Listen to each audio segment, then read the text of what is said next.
फिर उसके बाद 11 तारीख इसलिए इंपॉर्टेंट है खित्ते में कि 11 तारीख को वॉशिंगटन में 2+2 इजलास होने जा रहा है, पहली दफा बाइडेन दौर में। 2+2 किसका? इंडिया और अमेरिका का। एक तरफ वो तेल भी खरीदता जा रहा है, दूसरी तरफ उसी वक्त जब रशिया को उसमें से निकालने के लिए होती है, जनरल असेंबली की ह्यूमन राइट्स काउंसिल से निकालने के लिए एक रेजोल्यूशन पास होती है, तो उसमें इंडिया ने ये नहीं किया कि वो कहे कि अब क्योंकि एक तरफ से हमें दबाव आ रहा है, प्रेशर आ रहा है, तो हम ऐसा करते हैं कि ठीक है जो अमेरिका कह रहा है वो मान लेते हैं, उसमें चले जाते हैं। उन्होंने उसको न्यूट्रल रहे और उसमें हिस्सा ही नहीं लिया।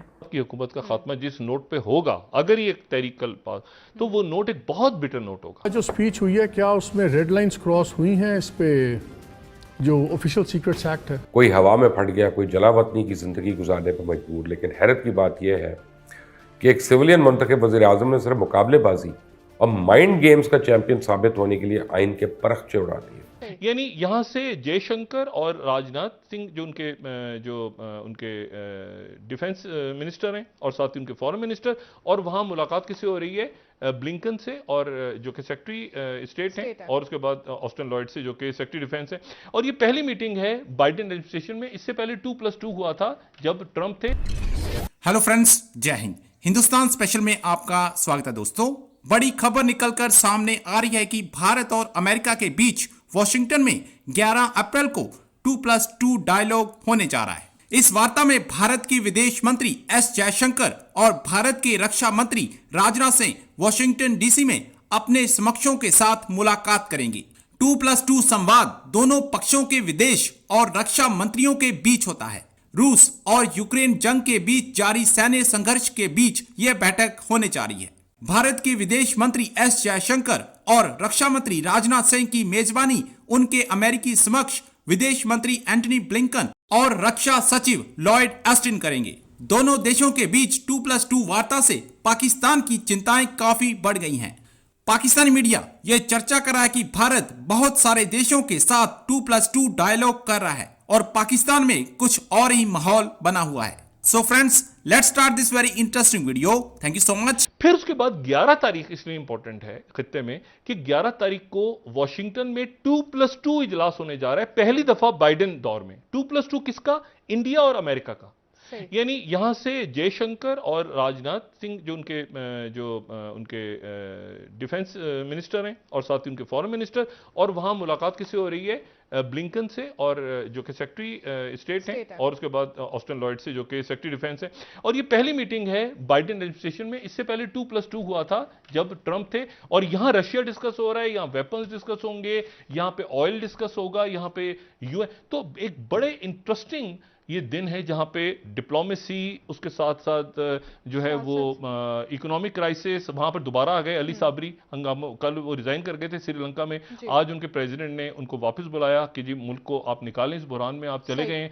वो वापस आ गए, आके उन्होंने अपील की है, लेकिन वो हंगामे जारी हैं। इस पूरी सूरत हाल में इस दुआ और इस अपील के साथ कि ये मुल्क आगे एक इस्तेहकाम की तरफ बढ़े, और ऐसा कुछ ना हो जो अदम इस्तेहकाम मुल्क में हो, क्योंकि हम इसके मुतामिल नहीं। इसमें जो है एक अहम खबर है ये कि यूक्रेन में रूस पर इंसानी हकूक़ की संगीन खिलाफ वर्जियों के खिलाफ जो यूएन की जनरल असेंबली है उसने रशिया को ह्यूमन राइट्स काउंसिल की जो कर दिया, उसकी रुकनीत से उन्होंने अलग कर दिया। इसमें यानी ये जो रशिया को ह्यूमन राइट्स काउंसिल से यूएन जनरल असेंबली ने निकालने के लिए एक रेजोल्यूशन जो है वो फॉरवर्ड की, उसके ऊपर 193 कंट्रीज़ में से 93 कंट्रीज़ ने उसको सपोर्ट किया, जबकि 24 कंट्रीज़ जो हैं उन्होंने उसको सपोर्ट नहीं किया, उसकी मुखालफत में वोट दिया। लेकिन इसको देखते हुए अगर आप मज़ीद इसमें आगे जाएं तो पता चलता है कि चाइना और ईरान ने वो कंट्रीज़ हैं कि जिन्होंने इसकी सपोर्ट में वोट नहीं दिया, बल्कि इसके अगेंस्ट वोट किया है। और इंडिया ने वोटिंग में हिस्सा नहीं लिया। इंडिया उन कंट्रीज़ में शामिल है जो यहाँ पर भी न्यूट्रल रहा।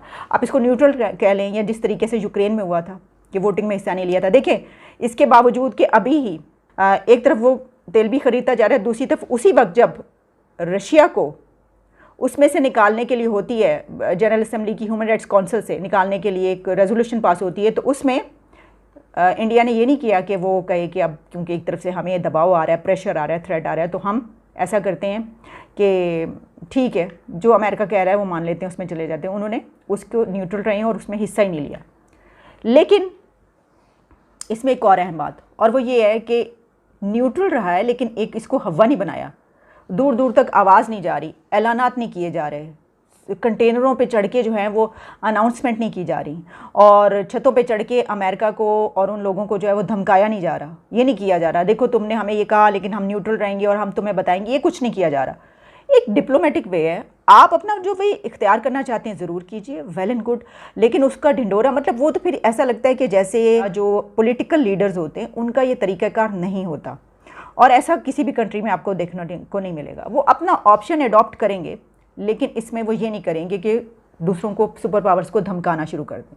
और देखिएगा ये भी होगा कि हालांकि उनके पास वार्निंग्स दोबारा आई हैं, लेकिन इसके बावजूद वो इसको कोई इशू नहीं बनाएंगे, उसको डिप्लोमेटिक वे से हल करेंगे जैसा कि होना चाहिए। लेकिन 2-3 चीज़ें उसमें इंटरेस्टिंग थी। एक तो मेरी अभी बात हो रही थी, और ख़ास तौर पे आज जो कैबिनेट मीटिंग में हुआ है उसके हवाले से बड़ी रेलेवेंट है।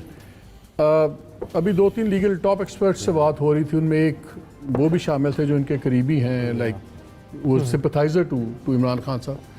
तो बात ये हो रही थी कि आज जो स्पीच हुई है, क्या उसमें रेड लाइंस क्रॉस हुई हैं इस पे जो ऑफिशियल सीक्रेट्स एक्ट है? क्योंकि आज खान साहब ने भी डिटेल में बात की है, उन्होंने पूरा मरासले का बताया कि क्यों डिटेल्स हम नहीं शेयर कर सकते थे, उसमें कोड इन्वॉल्व है, सब कुछ है, लेकिन अमेरिका का भी करके पहले खान साहब ने जो निकला था, एक बारी 7 ऐसे बात हो गई थी, अचानक निकल गई थी बात, फिर एक जलसे की बात थी, इस बार ये प्री रिकॉर्डेड स्पीच थी, लाइव थी, live, but it was a like very what you call structured speech थी, well thought out, planned out, right.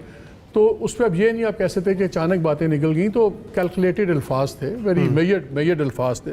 तो उस पर बात हो रही थी कि क्या ये आप सीक्रेट एक्ट, बिकॉज रेलिवेंट इसलिए कि आज बड़ी इस पर लंबी बात हुई है कैबिनेट मीटिंग में, और उसमें प्रोज एंड कॉन्स डिस्कस हुए, और मेरी इत्तला के मुताबिक जो प्रिंसिपल सेक्रेटरी हैं वो नेशनल सिक्योरिटी एडवाइज़र मोहित यूसुफ, असद उमर, इन तीनों ने बड़ा कैटेगोरिकली से बड़ी टका के बातें की, और ये कहा कि इसकी डिटेल्स हम नहीं ज़ाहिर कर सकते कि उसमें ये सीक्रेट्स एक्ट की वायलेशन आ जाएगी और ये चीज़ें हैं। सो आज ही ब्रीफ हुए हैं वज़ीर आज़म इस पर बड़ी कॉम्प्रिहेंसिवली डिटेल के अंदर। उसके बाद उसी शाम को अगर वज़ीर आज़म ने चूज़ किया इस बात को, तो हो सकता है कल को, we don't know. Imran Khan ने किया क्या? इमरान खान ने आइन तोड़ा। अब हम बड़े वसूख से कह सकते हैं कि इमरान खान आइन शिकन है। इसने आइन के साथ घिनौने खेलने और ट्रिक्स को सरप्राइज का नाम दे दिया। बेशक वो एक घटिया सरप्राइज था जिसे अदालत उस्मा गैर आइनी करार दे चुकी है। पाकिस्तान में आइन पहली दफ़ा नहीं टूटा, इससे पहले भी कई आमिर जो हैं इसको तोड़ चुके हैं, लेकिन जिसने आइन तोड़ा, फिर आप तारीख उठा के देख लें उसके साथ हशर क्या हुआ। कोई हवा में फट गया, कोई जलावतनी की ज़िंदगी गुजारने पर मजबूर। लेकिन हैरत की बात यह है कि एक सिविलियन मुंतखब वज़ीर आज़म ने सिर्फ मुकाबलेबाजी और माइंड गेम्स का चैंपियन साबित होने के लिए आइन के परखचे उड़ा दिए, या इमरान खान ने अपने आप को आइन से बालातर, कानून से बालातर, इदारों से बालातर, यहाँ तक कि इमरान खान अपने आप को पाकिस्तान से भी बालातर समझने पर लग गए।